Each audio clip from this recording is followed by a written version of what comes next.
Okay, stop whatever you're doing right now. Seriously. If you invest in clinical stage biotechs, you absolutely need to hear this. Last week, I dug deep into the latest Q1 2026 business update from IDEAYA Biosciences, and honestly, what I found totally shocked me. We are looking at a scenario where the broader market might be completely misjudging a massive, fundamental clinical breakthrough. By the end of this explainer, you're going to know exactly whether IDEAYA is a life-changing breakout opportunity or just another value trap. So the company's president and CEO, Yujiro Hata, recently stated this was a transformational quarter for IDEAYA.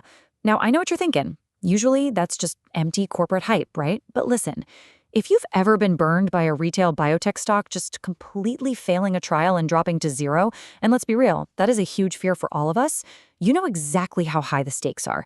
Years of research basically come down to one single readout. But the thing is, IDEAYA just delivered the exact kind of hard, undeniable evidence that's needed for their first ever new drug application.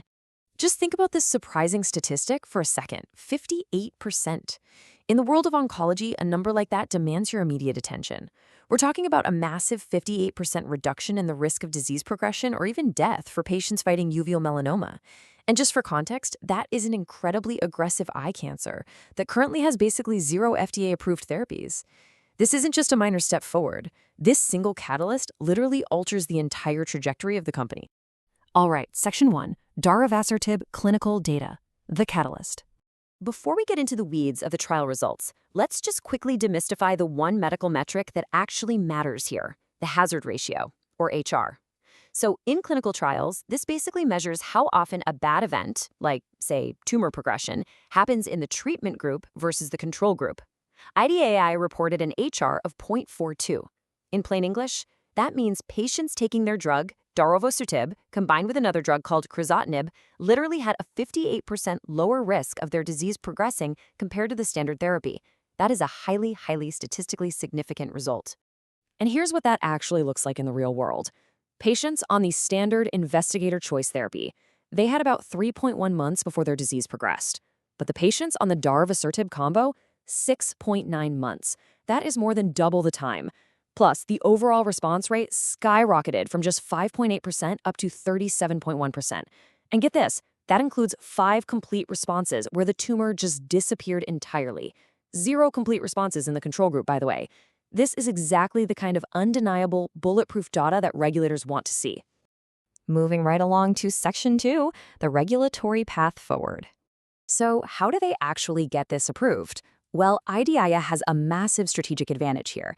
They aren't just stuck in the normal, slow-moving FDA line. The FDA actually agreed to review their application under the Real-Time Oncology Review Program, or RTOR. Usually, a company has to wait and drop a massive mountain of data on the FDA's desk all at once. But RTOR is like a VIP pass. It lets IDEAYA pre-submit pieces of their new drug application as soon as they're ready. That means a way faster, far more efficient review process, getting this drug to the market and to the patients who need it much sooner. Let's actually map out the rest of 2026, because frankly, it's going to be incredibly busy. In Q2, they are doing a late-breaking oral presentation of all this data at the huge ASCO Medical Conference. That's a major visibility event. Then, by May, they kick off that real-time FDA pre-submission process we just talked about. And finally, by the second half of 2026, they plan to file the final new drug application for potential U.S. accelerated approval. It's a crystal-clear, fast-paced timeline packed with catalysts. Section 3, the Deep Oncology Pipeline. You know, a really common trap for biotech companies is being a one-trick pony. If their main drug fails, the whole company goes down with it. But IDEAYA intentionally built this massive, expansive pipeline targeting all sorts of hidden tumor vulnerabilities. They are going way beyond just uveal melanoma. We're talking lung, breast, and prostate cancers, using some really advanced science like synthetic lethality and next-generation antibody-drug conjugates. It's like darovasertib might be the star runner right now, but they've got an entire elite relay team right behind it. Just check out the secondary pipeline readouts they've got lined up for the second half of 2026 alone. We're expecting clinical updates on IDE 849 for small cell lung cancer, and they are aiming to kick off a registrational trial for it by the end of the year. On top of that, we'll see Phase 1 updates for IDEAYA 34, which is a bispecific ADC. Oh, and they're starting new combination cohorts for their MTF-deleted cancer programs mid-year. The sheer volume of clinical progress happening all at once is just wild for a company of this size. And it's really important to look at how they're actually pulling this off financially. IDEAYA secured a clinical collaboration with the absolute giant, AstraZeneca. Basically, AstraZeneca is supplying their blockbuster drug Imfinzi completely free of charge for a combination trial with IDEAYA 49. Why does that matter? Two reasons. First, it's a huge stamp of industry validation from a major player. And second, it is just incredibly smart resource management, saving them a fortune on expensive combination drugs. Which leads us perfectly into Section 4, Financial Health and Outlook. Because look, in the biotech space, having the best science in the world literally doesn't matter if you run out of cash before the FDA approves your drug. Well, as of March 31st, 2026, IDEAYA is sitting on a war chest of almost $1 billion, specifically $973 million.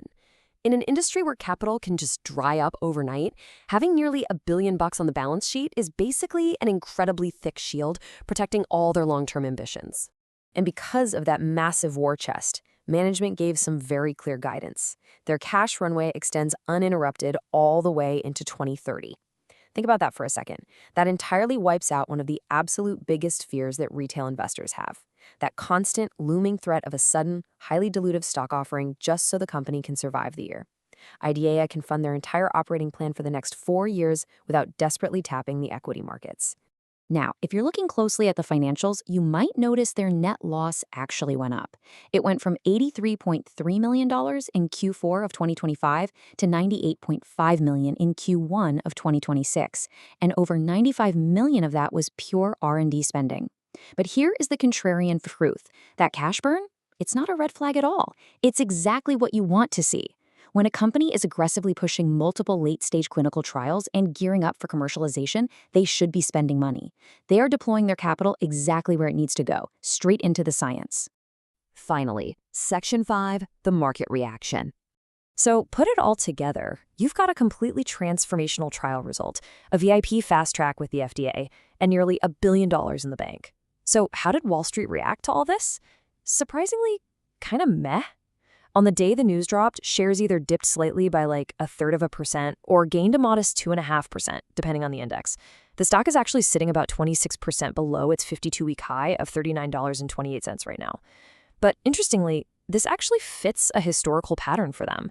Believe it or not, despite giving catalyst-rich updates in the past, their average next-day move after earnings is usually negative 4.7%. Which really leaves us with one final big question. We just saw a 58% reduction in disease progression. We know they have the RTOR fast track. We know they are completely insulated from financial risk until 2030. So why is Wall Street still so hesitant to re-rate this stock? Are institutional investors just sitting on their hands waiting for the mature overall survival data at ASCO? Is it just broader macro fears about the biotech sector? Or is there a fundamental disconnect right now between their clinical success and their current valuation? Honestly, it is a fascinating dynamic. You are definitely going to want to keep a very close eye on those upcoming FDA submissions in the second half of the year.